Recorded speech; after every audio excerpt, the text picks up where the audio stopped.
After this casket, the family should follow first. The family follow first. That's why first. That's why the kids first. Joe.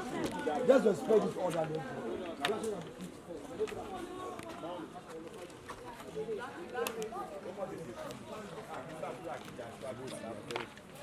Boy. Okay. Papa, Ida. On the straight. Turn it straight down, you know.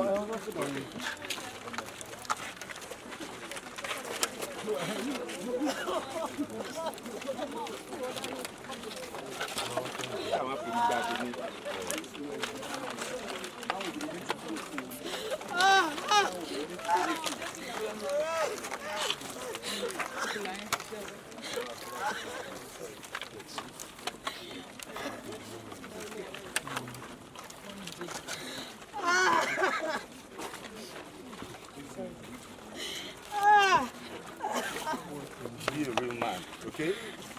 Pass it not point to.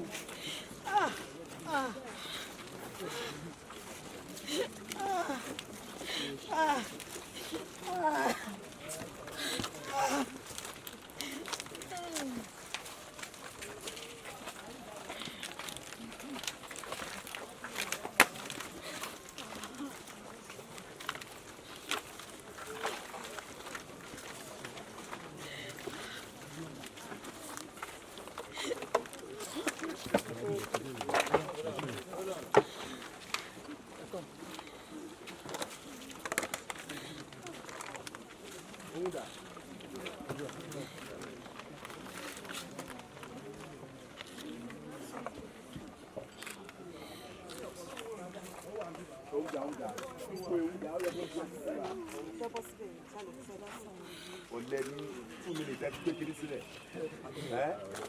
Oleni